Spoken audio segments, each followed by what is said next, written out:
Welcome to media junction. So இந்த வீடியோவில் நம்ம எதை பற்றி பார்க்க போகிறோன்னா எலக்ட்ரானிக் ஷோரூம், எலக்ட்ரானிக் ஷாப் தேவையான ஒரு பில்லிங் ஆப்ஷன். இதில் வந்து பார்த்திங்கன்னா ஏஜெண்ட் வைஸ் கமிஷன், அப்புறம் வந்து EMI மேனேஜ்மெண்ட், அப்புறம் வந்து daily report, stock wise report, group wise report, company wise report, இந்த மாதிரி நம்ம என்டையர் ஃபியூச்சர் வந்து நம்ம இதில் பார்க்க போகிறோம். ஃபஸ்ட்டு நான் ஐட்டம் என்ட்ரியில் உங்களுக்கு எக்ஸ்பிளைன் பண்ணுறேன். இப்போது எலக்ட்ரானிக் ஷோரூமை பொறுத்தவரையும் செட்டிங்ஸில் எனபிள் சீரியல் நம்பர் ட்ராக்கிங், ஏன்னா எல்லாத்துக்கும் சீரியல் நம்பர் கம்பல்சரி இருக்கும். இந்த இடத்துல சீரியல் நம்பர் கொடுத்துட்டு அப்ளை ஓகே கொடுத்துருங்க, க்ளோஸ். ஓகே, ஃபார் எக்ஸாம்பிள் நான் ஆல்ரெடி ஒரு ஐட்டம் ஆட் பண்ணியிருக்கேன், அதை உங்களுக்கு எக்ஸ்பிளைன் பண்ணுறேன். ஃபார் எக்ஸாம்பிள் ஃபஸ்ட்டு ஐட்டத்தோட நேம் போட்டுக்கிறேன். ஐட்டம் நேம், ஷார்ட் நேம்ன்றது நம்ம வந்து குயிக்காக சர்ச் பண்ணி எடுக்கிறதுக்கான ஒரு ஆப்ஷன். அதனால் நான் வந்து ஷார்ட் நேம் வந்து MI 43 அப்படின்னு போட்டுக்கிறேன், ஏன்னா 43 இன்ச் டிவின்றதுனால. அடுத்தது டேக்ஸ் லேபில் வந்து 18% டேக்ஸு. இங்கே ஐட்டம் கம்பெனி வந்து நான் MIன்னு போட்டிருக்கேன். சப்போஸ் இதில் இல்லாத கம்பெனி எப்படி ஆட் பண்ணுறது அப்படின்னா, இங்கே ப்ளஸ் பட்டன் இருக்கும். இப்போ இந்த ப்ளஸ் பட்டனில் நீங்கள் விவோ அப்படின்னு போட்டு அந்த கம்பெனியை க்ரியேட் பண்ணிக்கலாம், இன்ஸ்டண்ட்டாக க்ரியேட் பண்ணலாம். ஓகேங்களா, இங்கே கிளிக் பண்ணிவிட்டு நான் MIன்றதை சூஸ் பண்ணிக்கிட்டேன். சேம் அதே மெத்தட் தான். இப்போ LED TV, AC, smart phone, இந்த மாதிரி வந்து ஒவ்வொரு கேட்டகரியுமே நம்ம இங்கே ப்ளஸ் கொடுத்து ஆட் பண்ணிக்க முடியும். ஓகே, அடுத்தது ப்ரைமரி யூனிட். ப்ரைமரி யூனிட்ன்றது இது பீஸ் கணக்கா இல்லை பாக்ஸ் கணக்கான்றதை நீங்கள் இங்கே சூஸ் பண்ணிக்கலாம். சப்போஸ் ஒரு பாக்ஸில் ஒரு பீஸ் இருக்கும் அப்படின்னா, சப்போஸ் ஆல்ரெடி யூனிட் தேவைப்பட்டால் மட்டுமே நீங்கள் கிளிக் பண்ணி பீஸ் 1ன்னு கொடுத்துட்டு ஒரு பாக்ஸில் ஒரு பீஸ் இருக்கும் அப்படின்ற மாதிரி கொடுத்துட்டு நம்ம வந்து சேவ் பண்ணலாம். இல்லை இந்த ஆப்ஷன் வேணாம் அப்படின்னா ஒன்லி பீசஸ் குவான்டிட்டியை நீங்கள் கொடுத்துக்க முடியும். அதை இல்லை நான் புதுசாக ஒரு குவான்டிட்டி ஆட் பண்ணணும் அப்படின்னாலும் இங்கே ப்ளஸ் பண்ணி நீங்கள் புது குவான்டிட்டியை ஆட் பண்ணிக்க முடியும். ஓகே, அடுத்தது HSN கோடு. HSN கோடு வந்து GST பில் போடும்போது கம்பல்சரி தேவைப்படும். அதனால் HSN கோடு வைஸ் நம்ம பில் பண்ணுவோம். இப்போ இந்த HSN கோடு கரெக்டாக இருக்கான்னு செக் பண்ணுறதுக்கு இங்கே கொஷின் மார்க் இருக்கும். இங்கே கிளிக் பண்ணிங்கன்னா இந்த இடத்துல இந்த HSN கோடு வந்து கொடுத்துட்டு ஓகே கொடுத்தீங்கன்னா அது என்னென்ன கேட்டகரியில் வருது இந்த HSN கோடு அப்படின்றது உங்களுக்கு இங்கே ஷோ பண்ணும். ஓகே, 2 டிஜிட், 4 டிஜிட் அண்டு 4க்கு மேலே இருக்கக்கூடிய டிஜிட் வந்து உங்களுக்கு ஷோ பண்ணும். ஸோ இது வந்து செக்கிங் பர்பஸ்க்காக நம்ம இதில் சாஃப்ட்வேரில் இன்பில்ட் பண்ணியிருக்கோம். அடுத்தது பர்ச்சேஸ் ப்ரைஸ். பர்ச்சேஸ் ப்ரைஸ் வந்து நான் தோராயமாக 11,500 போட்டிருக்கேன். Sales price 12,500, MRP 13,500. பேசிக் ப்ரைஸ்ன்றது என்ன அப்படின்னா, நீங்கள் வந்து பர்ச்சேஸ் பண்ணும்போது வித்தவுட் டேக்ஸில் உங்களுக்கு வரக்கூடிய ப்ரைஸ் தான் பேசிக் ப்ரைஸ். அடுத்தது மினிமம் சேல்ஸ் ப்ரைஸ். மெயினாக நம்மளுக்கு இது ரெண்டு தான் தேவைப்படும். என்ன ரீசன்னா, இது ரீட்டைல் சேல்ஸ், இது ஹோல்சேல் சேல். மினிமம் சேல்ஸ் ப்ரைஸ்ன்றது ஹோல்சேல் ப்ரைஸ் வந்து இங்கே மென்ஷன் பண்ணுவோம். அடுத்தது செல்ஃப் வேல்யூ ப்ரைஸ். அப்படின்னா என்னென்னா, இந்த பர்ச்சேஸ் பண்ணுற ப்ரைஸை தான் நம்ம செல்ஃப் வேல்யூ ப்ரைஸ்னு சொல்லுவோம். அடுத்தது minimum stock, maximum stock, reorder level அப்படின்றத நம்ம இங்கே ஆட் பண்ணலாம். அதாவது என்ன மீனிங்னா, மினிமம் எனக்கு 10 நம்பர் இருந்ததுன்னா நான் ரீஆர்டர் பண்ணிப்பேன் 10 நம்பரு. மேக்ஸிமம் இதில் வந்து 20 நம்பர் இருக்கலாம். இந்த ஐட்டம் வந்து 20 மேக்ஸிமம் 20 நம்பர் இருக்கலாம் அப்படின்றத ஹைலைட் பண்ணுறோம். அடுத்தது டிஸ்கவுண்ட்டு. டிஸ்கவுண்ட் பொறுத்தவரையும் நீங்கள் ஃபிக்ஸடாக இதுக்கு எதாவது டிஸ்கவுண்ட் கொடுப்பீங்க அப்படின்னா இங்கே நம்ம மென்ஷன் பண்ணலாம்.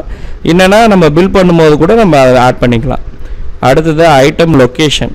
ஐட்டம் லொக்கேஷன்றது ஃபார் எக்ஸாம்பிள் நம்ம ஷோரூமில் எந்த இடத்துல நம்ம வந்து இந்த ஐட்டம் வச்சுருக்கோம், டிவி பேனல் ஷோக்கு வச்சுருக்கோம் அப்படின்றத நம்ம இங்கே ஹைலைட் பண்ண முடியும் ஐட்டம் லொக்கேஷனில். அடுத்தது பார்கோட். பார்கோடுன்றது ஒன்றுமே இல்லை, நம்ம இந்த டிவிக்கான ஒரு பார்கோட் நம்பரை வந்து இங்கே நம்ம ஸ்கேன் பண்ணலாம். அதே வந்து மல்டிபிள் ஐட்டம் இருந்தால் நம்ம எப்படி ஆட் பண்ணுறது அதையும் நான் உங்களுக்கு கைட் பண்ணுறேன். இப்போ நான் பேசிக்காக சீரியல் நம்பர் கொடுத்துறேன். ஐட்டம் டிஸ்கிரிப்ஷன் 10 குவான்டிட்டி அவைலபிள்னு போட்டிருக்கேன். இப்போ 5ன்னு போட்டிங்கன்னா 5க்கான வேல்யூவை அதை எடுத்துகிட்டு வந்துடும். ஓகே, அவ்வளோதான். சப்போஸ் இந்த ஐட்டம் நம்மக்கிட்ட இல்லை, டீஆக்டிவேட் பண்ணணுன்னாலும் இங்கே டீஆக்டிவேட் பண்ணிக்கலாம். இல்லைனா ஆக்டிவில் வச்சுட்டு ஒரு அப்டேட் கொடுத்துரு. இவ்வளோ தான் நம்ம வந்து ஐட்டம் ஆட் பண்ணுற மெத்தடு. இதே பல்காக ஆட் பண்ணோம் அப்படின்னா நீங்கள் இதை வந்து எக்ஸ்போர்ட் பண்ணிவிட்டு இதில் இருக்கக்கூடிய எக்ஸல் ஃபார்மேட் படி நீங்கள் வந்து 1,00,000 ஐட்டம் கூட நம்ம இதில் ஆட் பண்ணிக்க முடியும். ஓகேவா, ஆட் பண்ணிவிட்டு நம்ம வந்து பார்த்திங்கன்னா உங்களுக்கு இம்போர்ட் பண்ணுறதுக்கு ரொம்ப யூஸ்ஃபுல்லாக இருக்கும். ஓகே, அடுத்தது வந்து பார்த்திங்கன்னா இந்த செட்டிங்ஸில் நான் மெயினாக வந்து இந்த எனபிள் ட்ராக்கிங் கொடுத்துட்டு பாருங்கள் இது எப்படி ரிஃப்ளெக்ட் ஆகுன்றதை நான் உங்களுக்கு காட்டுறேன். இப்போ நான் இங்கே க்ளோஸ் பண்ணிவிட்டு அப்ளை கொடுத்துட்றேன். அப்ளை கொடுத்தோடனே ஐட்டம் சேம் ஐட்டம் நான் என்ன பண்ணேன். இங்கே பாருங்கள், this item required serial number அதாவது இது வந்து சீரியல் நம்பர் பேஸ் தான் வரும்னா இந்த டிக்கை அடிச்சிட்டிங்கன்னா நம்ம பர்ச்சேஸ் என்ட்ரி போடும்போதும் சரி சேல்ஸ் என்ட்ரி போடும்போதும் சரி நம்மளுக்கு வந்து சீரியல் நம்பர் கேட்கும். இந்த டிவியோட சீரியல் நம்பர் கம்பல்சரி கேட்கும். ஏன்னா சீரியல் நம்பர் பொறுத்தவரையும் ஒவ்வொரு ப்ராடக்ட்டுக்குமே உங்களுக்கு வேறு சீரியல் நம்பர் வரும். அதனால் இந்த சீரியல் நம்பர் ட்ராக்கிங்ன்றதை நம்ம போட்டுக்கிறது நல்லது. ஓகேங்களா? ஓகே, ஐட்டம் ஆட் பண்ணுறதுல உங்களுக்கு எந்த டவுட்டும் இருக்காது. அடுத்தது வந்து நான் வந்து ஸ்டாஃப் ஆட் பண்ணுறது எப்படி. இப்போ வந்து பொதுவாகவே அக்கௌண்ட்ஸ் என்ட்ரி எல்லாமே கண்ட்ரோல் ஏ கொடுத்தீங்கன்னா அக்கௌண்ட்டுன்னு வரும். இதில் தான் நம்ம வந்து ஆஃபீஸோட எக்ஸ்பென்ஸ் முதல் கொண்டு நம்மளுக்கு வரக்கூடிய இன்கம் என்ன, கஸ்டமர் டீட்டெயிலு, சப்ளை டீட்டெயில் எல்லாமே என்ட்ரி பண்ணுறக்கூடிய ஒரு இடம் தான் இந்த அட்ரஸ் புக்குன்றது. இங்கே வந்து கண்ட்ரோல் ஏ கொடுத்தும் வரலாம். அப்படி இல்லைன்னா மாஸ்டரில் போயிட்டு லிஸ்ட் ஆஃப் அக்கௌண்ட்ஸ்லேயும் வரலாம். ஓகேவா? இதில் ஏரியா வைஸ் சப்போர்ட் எடுக்கலாம். சப்ளையர் இருந்தால் ஏரியா வைஸ் பண்ணுவாங்க. அந்த மாதிரி பண்ணிக்கலாம். இப்போ நான் நியூ கொடுக்குறேன். இப்போ நான் வந்து ஒரு ஸ்டாஃபை ஆட் பண்ணுறேன். ஓகேவா? ராஜான்ற ஒரு ஸ்டாஃப் ஆட் பண்ணுறேன். அவர் வந்து ஸ்டாஃபோடைய கேட்டகரி கொடுத்துட்டு ஜஸ்ட் அவருடைய மொபைல் நம்பர் மட்டும் நம்ம இங்கே என்ட்ரி பண்ணிக்கிட்டு வேறு என்ன டீட்டெயில் வேணுமோ அதை ஃபில் பண்ணி சேவ் பண்ணிக்கலாம். ஓகே, இப்போது நம்ம வந்து ஒருத்தவங்களுக்கு இஎம்ஐயில் பொருள் கொடுக்க போகிறோம்னு வச்சுக்கோங்களேன். அவங்கள எப்படி நம்ம இதில் ஆட் பண்ண முடியும் அப்படின்னு பார்த்தீங்கன்னா, இப்போ உதாரணத்துக்கு நான் ஒரு கஸ்டமர் ஆல்ரெடி ஆட் பண்ணியிருக்கேன். இப்போ இந்த கஸ்டமரை வந்து அவருடைய நேமு, அவர் வந்து எந்த குரூப்பில் வராரு, அவருக்கு என்ன லிமிட், பில் லிமிட் என்ன, அதை நான் போட்டுட்டு ஜஸ்ட்டு வந்து பார்த்திங்கன்னா அப்டேட் இந்த இடம் நல்லா கவனிக்கணும். மெயின்டைன் பில் பை பில் பேலன்ஸுன்றதை டிக் அடித்தாதான் அவங்க வந்து இஎம்ஐக்கு எலிஜிபிள் ஆவாங்க. ஓகே, அப்டேட் கொடுத்துட்றேன். க்ளோஸ். இப்போ நம்ம ஒரு சேல்ஸ் பில் போடலாம். கண்ட்ரோல் எஸ் கொடுத்தீங்கன்னா சேல்ஸ் பில் அந்த லிஸ்ட்டு காட்டும். ஏற்கனவே போட்ட பில்லோட லிஸ்ட்டு நம்ம காட்டும். இந்த டேட்லேருந்து இந்த டேட் வரை நம்ம எவ்வளோ பில் போட்டிருக்கோம் அப்படின்னு ஃபைன் பண்ணுறதுக்காக இந்த ஆப்ஷன் நம்மளுக்கு யூஸ்ஃபுல்லாக இருக்கும். இதில் நான் புதுசாக ஒருத்தவங்களுக்கு போட போகிறேன். இப்போ கிளிக் பண்ணுறேன். இந்த இடம் கிரெடிட், அதாவது இஎம்ஐயாக இருந்தால் கிரெடிட் தான். ஓகேங்களா? அதனால் நீங்கள் கேஷ் கொடுத்து வாங்குறாங்கன்னா கேஷ் பில் போடலாம், கிரெடிட்னா கிரெடிட் பில் போடலாம். என்ட்ரு அடித்த உடனே இப்போ ராஜன்றவர் நான் சூஸ் பண்ணுறேன். சூஸ் பண்ண உடனே பாருங்கள் இங்கே டேட்டு தேவையில்ல, என்டர். இப்போ யார் வந்து சேல்ஸ் பர்சன், இப்போ இவருக்கு விற்கக்கூடிய சேல்ஸ் பர்சன் யாருன்றதை நம்ம இங்கே என்ட்ரி பண்ணிக்கிறோம். இந்த இடத்துல நரேஷன் இருந்தால் என்ட்ரி பண்ணிக்கலாம். இப்போ எம்ஐ டிவி 43 இன்ச் 1 நம்பர். இப்போ சீரியல் நம்பர் கேட்குது பார்த்தீங்களா? ஸோ இதனால தான் இந்த சீரியல் நம்பர் ட்ராக்கிங்ன்றதை நம்ம போடுறோம். ஓகேவா? ஃபார் எக்ஸாம்பிள் இப்போ நம்ம ஒரு டிவி விற்கிறோன்னா இப்போ நம்ம ஸ்கேன் பண்ணோம் அப்படின்னா உங்களுக்கு இந்த மாதிரி வரும். அதாவது நம்ம பர்ச்சேஸ் என்ட்ரி போடல அப்படின்னா இந்த வார்னிங் மட்டும் வரும் உங்களுக்கு. நீங்கள் ஜஸ்ட்டு எஸ் கொடுத்தீங்கன்னா எடுத்துக்கும். ஓகே, என்டர் கொடுத்துட்டு என்டர். இப்போது இஎம்ஐக்கு நம்ம இந்த இடத்துல இஎம்ஐன்னு இருக்கும், அதை கிளிக் பண்ணணும்.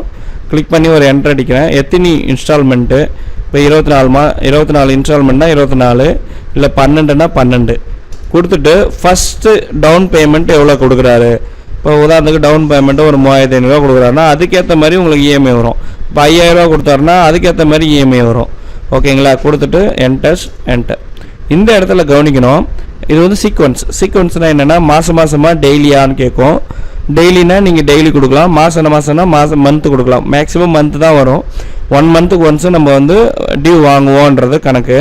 நான் கால்குலேட் கொடுத்தோன்னே பாருங்கள் இஎம்ஐ வந்துடுச்சு. இப்போ ஜஸ்ட்டு நான் என்ன பண்ண போகிறேன்னா சேவ் கொடுக்க போகிறேன். சேவ் கொடுத்தோடனே sales entry saved. Okay, do you want பிரிண்ட்டுன்னு கேட்குது. எஸ் கொடுத்தீங்கன்னா இங்கே நம்ம வந்து ப்ரீவியூ பண்ணிக்கலாம். உங்களுக்கு ஆஃப் பேஜ் வேணாலும் பண்ணிக்கலாம், ஃபுல் பேஜ் வேணாலும் பண்ணிக்கலாம், கஸ்டமைஸ்டு எனக்கு ஆப்ஷன் வேணும் அப்படின்னாலும் பண்ணிக்கலாம். இங்கே பார்த்தீங்கன்னா ஜிஎஸ்டி உங்களுக்கு தனியாக செப்பரேட்டாக உங்களுக்கு காட்டிடும். ரெண்டாவது GST amount and main amount, இது பேசிக் அமௌண்ட். இந்த மாதிரி நம்ம ஃபார்மேட் எடுத்துக்கலாம். ஓகே, இப்போது இஎம்ஐ கலெக்ட் பண்ண போகிறோம். ஃபஸ்ட் இன்ஸ்டால்மெண்ட்டு இப்போ ஏன்னா எடுத்தோடனே டவுன் பேமெண்ட் பண்ணுவாங்க இல்லையா, அதை எப்படி என்ட்ரி பண்ணுறது அப்படின்னா just you go to transaction, quick ரிசிப்ட்டில் என்ட்ரு அடிக்கிறீங்க. Cash, bank account, Google Pay எது வேணால் நம்ம கான்ஃபிகர் பண்ணிக்கலாம் இன்ஸ்டண்ட்டாக. இப்போ ரிசிப்ட் நம்பர் 2 இப்போ யாருன்னா ராஜன்றவரும் வாங்கியிருக்காரு. அவர் ஏற்கனவே 2-3 டியூ போயிட்டுருக்கு. அவர் டோட்டல் அமௌண்ட்டு காட்டுது. இப்போ டவுன் பேமெண்ட்டாக அவங்க 3500 கட்டுறாங்கன்னு அது வந்து என்ன பண்ணணுன்னா ஆட்டோமேட்டிக் அட்ஜஸ்ட்மெண்ட், அவர் கட்ட வேண்டிய அந்த இதில் வந்து ஆட்டோமேட்டிக் அட்ஜஸ்ட்மெண்ட் பண்ணிக்கும். பார்த்தீங்கன்னா 2 இதை அட்ஜஸ்ட்மெண்ட் பண்ணிருக்கு, 2 பில்லு அட்ஜஸ்ட்மெண்ட் பண்ணியிருக்கு. டியூவில் வந்து 2 பில்லு வந்து அட்ஜஸ்ட்மெண்ட்டு பண்ணியிருக்கு டோட்டலாக வாங்க வேண்டியதில். ஓகேவா? அந்த 3500 போக மீதி 363 ரூபா டியூ கட்ட வேண்டியது இருக்குது, பெண்டிங்ன்றது காட்டும். இந்த இடத்துல வந்து யார் கலெக்ட் பண்ணாங்களோ அவங்களுடைய ரிமார்க்ஸ் போட்டு சேவ் பண்ணிடுறோம். சேவ் கொடுத்தீங்கன்னா குயிக் என்ட்ரி சேவ்டு. இது வர மூணு டியூ எடுத்திருக்காரு. 3 டியூவில் டவுன் பேமெண்ட் மட்டும் கட்டியிருக்காரு. ஓகே, இப்போது ரிப்போர்ட் பார்க்கலாம். லாக் புக்குன்னு இருக்கும். கண்ட்ரோல் ஆல் கொடுத்தீங்கன்னா லாக் புக்கு. இதில் ராஜன் கொடுத்துட்றேன். ராஜன். தென் ஓகே கொடுத்தீங்கன்னா அவர் இதுவரை என்னென்ன வாங்கியிருக்காரு, பில் நம்பர் 1 இருக்குது, பில் நம்பர் 4 இருக்குது. 2 இது வந்து வாங்கியிருக்கிறாரு. அதில் பில் நம்பர் 1க்கு மட்டும் அவர் என்ன பண்ணியிருக்காரு, 2 டியூ வந்து கட்டியிருக்காரு. பில் நம்பர் அதாவது இந்த அடுத்த இதில் வந்து 3500 கட்டியிருக்காரு. டோட்டலாக அவர் பேமெண்ட் பண்ண வேண்டியது 32,500. டோட்டல் இதில் அவர் பேமெண்ட் பண்ணணும். இது பில் வைஸ் லாக் பார்க்கும்போது இங்கே ஜஸ்ட்டு வந்து ராஜன் கொடுத்துட்டு ஓகே கொடுத்தீங்க, அவர் எவ்வளோ டியூ கட்ட வேண்டியது இருக்குன்றத டோட்டலாக உங்களுக்கு ஷோ பண்ணிவிடும். இதில் வந்து பார்த்திங்கன்னா இது வந்து இஎம்ஐ எவ்வளோ கட்டியிருக்காரு, இப்போ 5000 அட்ஜஸ்ட்மெண்ட் அமௌண்ட் ஃபஸ்ட்டு டியூ கட்டிட்டாரு. அதுக்கப்புறம் 3500 கட்டும்போது அதனால 2வது பில் அந்த 3வது பில்லையும் அதை அட்ஜஸ்ட் பண்ணிக்கிச்சு, ஆட்டோமேட்டிக்காக அட்ஜஸ்ட் பண்ணிக்கும். அவரோட டோட்டல் டியூவை வந்து இதில் நம்ம சாஃப்ட்வேரில் அட்ஜஸ்ட் பண்ணிக்க முடியும். ஓகே, இதுதான் இஎம்ஐ கால்குலேஷன் பண்ணலாம். ஸோ இதை நான் வந்து நீங்கள் டெமோ கொடுக்கும்போது உங்களுக்கு எப்படியெல்லாம் கேட்குறீங்களோ அதுக்கேற்ற மாதிரி நான் ரிப்போர்ட்ஸு உங்களுக்கு ஜென்ரேட் பண்ணி கொடுத்துருவேன். அடுத்தது இப்போ விற்றாங்கல்ல நம்ம ஸ்டாஃப், அவங்களுக்கு என்ன கமிஷன், அது எப்படி வந்து நம்ம இதில் என்ட்ரி பண்ணுறது அப்படின்னு பார்த்தீங்கன்னா ரிப்போர்ட்டில் இன்ட்ரெஸ்ட் கால்குலேஷன் இருக்கும். அதில் ஏஜென்ட் கமிஷன் ரிப்போர்ட் அப்படின்னு இருக்கும். இங்கே கிளிக் பண்ணிங்கன்னா ஆல் புரோக்கருக்கு கமிஷன் வேணுமா இல்லை பர்டிகுலர் நம்ம ஸ்டாஃபோடுக்கு அவங்க எவ்வளோ விற்றுருக்காங்க. இப்போ காயத்ரின்றவங்க ஓகே கொடுத்தீங்கன்னா அவங்க வந்து 42,500 பேலன்ஸ் வந்து க்ளோஸ் பண்ணியிருக்கிறாங்க சேல்ஸு. இப்போது இவங்களுக்கு வந்து எத்தனை பர்சன்டேஜ் கொடுப்போமோ, இப்போ அதுக்கு 2% கொடுத்துட்டு ஓகே கொடுத்தீங்கன்னா 2%க்கான கமிஷன்ஸை இங்கே ஷோ பண்ணணும். இல்லை ஃபிக்ஸ்டு அமௌண்ட்டாக கொடுக்க போகிறீங்கன்னா நெட் பில் அமௌண்ட்டுக்கு கொடுக்க போகிறீங்கன்னா இப்போ 250 அப்படின்னு கொடுத்தீங்கன்னா உங்கள் நெட் பில் அமௌண்ட்டுக்கு எவ்வளோ கமிஷன் வரும். அதே வந்து இது எல்லாமே பர்சன்டேஜ் தான். ஓகேங்களா, இப்போ 10% கொடுத்துட்டு ஓகே. இதே ஃபிக்ஸ்டு அமௌண்ட்டாக கொடுக்கணும் அப்படின்னாலும் நம்ம பண்ணலாம்.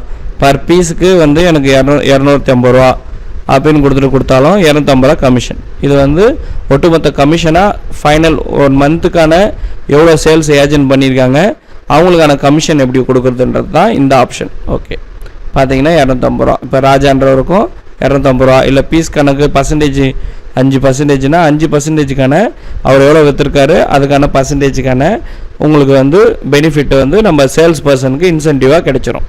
ஓகே, இப்போது நம்ம வந்து சீரியல் நம்பர் ட்ராக் பண்ணலாம். ஃபார் எக்ஸாம்பிள் நம்ம வந்து என்ன சீரியல் நம்பர் விற்றுருக்கோம், சீரியல் நம்பர் ட்ராக்கிங் கொடுத்துட்றோம். இப்போ உதாரணத்துக்கு நம்ம வந்து 101 நினைக்கிறேன். தென் ஓகே கொடுத்தோன்னே இது நம்ம பர்ச்சேஸ் என்ட்ரியாக போடல, ஒன்லி சேல்ஸ் தான் பண்ணியிருக்கோம் அப்படின்ட்டு உங்களுக்கு சீரியல் நம்பர் வைஸு நம்ம ஐட்டத்தை ட்ராக் பண்ண முடியும். ஓகே, அடுத்தது ஸ்டாக் ரிப்போர்ட்டை பொறுத்தவரையும் நம்ம எப்படி வேணுமோ அந்த மாரி நம்ம ரிப்போர்ட்டு ஜென்ரேட் பண்ணிக்கலாம். சர்ச்சில் போய்ட்டு இப்போ நெகட்டிவ் ஸ்டாக் மட்டும் காட்டு, இல்லைனா இப்போ வந்து 0 அவைலபிள் ஸ்டாக் மட்டும் காட்டு அப்படின்னு கொடுக்கலாம். கம்பெனி வைஸும் நம்ம கொடுக்க முடியும். இப்போ சர்ச் கொடுக்குறேன், அவைலபிலிட்டி ஸ்டாக்கு இல்லை எதுவும். ஸோ அவள் வந்து நெகட்டிவ் ஸ்டாக்கு கொடுத்தீங்கன்னா நெகட்டிவ் ஸ்டாக் அவுட் ஸ்டாக் மட்டும் போயிருக்கு. மொத்தம் அவுட் ஸ்டாக் மட்டும் எவ்வளோ போயிருக்குன்னா உங்களுக்கு வந்து 6 பீஸ் வந்து வெளியில் போயிருக்கு. இதில் உங்களுக்கு எல்லா டீட்டெயிலும் வேணும்னா எல்லாத்தையுமே டிக் அடிச்சுக்கலாம். டிக் அடிச்சு கொடுத்தீங்கன்னா எல்லா டீட்டெயில்ஸுமே வரும். இது வந்து எதெல்லாம் நம்மளுக்கு வேணும் எதெல்லாம் வேணான்றதுக்கு ஏற்ற மாதிரி நம்ம இங்கே ஆப்ஷன்ஸில் வச்சுக்கலாம். இப்போ வந்து மினிமம் பிலோ லெவல் காட்டுறது, maximum reorder level, maximum level item குறைஞ்சிச்சின்னா அந்த ஐட்டத்தோட லிஸ்ட்டு மட்டும் காட்டுறது, கம்பெனி வைஸ் காட்டுறது. கம்பெனி வைஸ்ன்னு கொடுத்திங்கன்னா கம்பெனி வைஸ் காட்டும். இப்போ எம்ஐ ப்ராடக்ட் மட்டும் எவ்வளோ தரம் இருக்குது, ஓப்போ ப்ராடக்ட் எவ்வளோ இருக்குது, சாம்சங், இந்த மாதிரி கம்பெனி வைஸ் ரிப்போர்ட்டும் எடுக்க முடியும். ஸோ இது எல்லாமே வந்து நம்மளுக்கு ஏற்ற மாதிரி நம்ம வந்து ரிப்போர்ட் எடுக்கிறதுக்கு யூஸ்ஃபுல்லாக இருக்கும். அதேமாரி பாயிண்ட் ஆஃப் சேல், ஃபைனலாக பாயிண்ட் ஆஃப் சேலில் வந்து சின்ன சின்ன அக்சசரிஸ் கவுண்டர் சேல்ஸ்னு சொல்லுவாங்க. பாயிண்ட் ஆஃப் சேலை பொறுத்தவரையும் இப்போ நீங்கள் கவுண்டர் சேல்ஸுக்கு நீங்கள் கண்டினியூ பண்ணிக்கலாம். ஓகேங்களா, கஸ்டமரோடைய டீட்டெயில் மொபைல் நம்பரை வாங்கி நம்ம அவங்களுக்கு வந்து என்ன விற்கிறோமோ ஸோ கொடுத்துட்டு தென் என்டர். இங்கேயும் பார்த்தீங்கன்னா ஏஜென்ட்டோட நேம் கேட்கும். இப்போ 1 நம்பர் கொடுத்துட்டு ஏஜென்ட் யார் அப்படின்றது இங்கேயும் கேட்கும். ஸோ பாயிண்ட் ஆஃப் சேல்லையும் நீங்கள் ஏஜென்ட்டோட டீட்டெயில்ஸ் கொடுக்க முடியும். அதே நேரத்தில் சேல் இன்வாய்ஸ்லையும் நீங்கள் கஸ்டமருக்கான அந்த டீட்டெயில்ஸ் கொடுக்க முடியும். இப்போ பேமெண்ட் வந்து 16,000 கட்டுறாங்க அப்படின்னா ஸோ 16,000 அப்படின்னு கொடுத்துடலாம். 16,000 கொடுத்தீங்கன்னா மீதி 70 ரூபா நம்ம ரிட்டர்ன் தரணும். அதே Google Pay, PhonePe, bank account எல்லாமே நம்ம இதில் கான்ஃபிகர் பண்ணிக்க முடியும். இது எலக்ட்ரானிக் ஷோரூமுக்கு தேவையான அனைத்து விதமான ரிப்போர்ட்ஸையும் நம்ம எடுக்கலாம். கிட்டத்தட்ட 1000+ ரிப்போர்ட்ஸ் வந்து நம்மளுக்கு ஏற்ற மாதிரி நம்ம வந்து ரிப்போர்ட் எடுத்துக்க முடியும். ரொம்ப யூசர் ஃப்ரெண்ட்லியாக இருக்கும். ஜஸ்ட்டு 7 days வந்து ட்ரையல் வெர்ஷன் இருக்குது.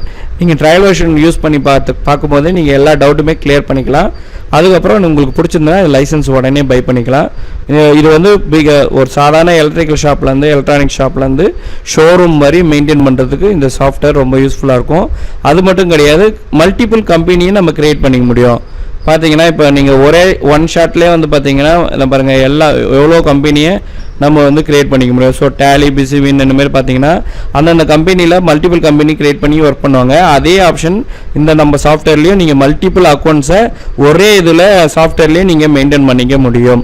ஓகேங்களா? இந்த வீடியோ உங்களுக்கு பயனுள்ளதாக இருக்கும் நான் நம்புகிறேன். என்னோடய சேனலை சப்ஸ்கிரைப் பண்ணுங்கள். இந்த சாஃப்ட்வேர் கிட்டத்தட்ட எவ்ரி ட்ரேட்ஸ், எல்லா ட்ரேடுக்குமே இந்த சாஃப்ட்வேர் சூட்டபுளாக இருக்கும். எலக்ட்ரிக்கல், எலக்ட்ரானிக்ஸ் மட்டும் கிடையாது, 100 விதமான பிஸ்னஸ்க்கு இந்த சாஃப்ட்வேர் சூட்டபுளாக இருக்கும். தேங்க்யூ ஃபார் வாட்சிங். Thank you friends.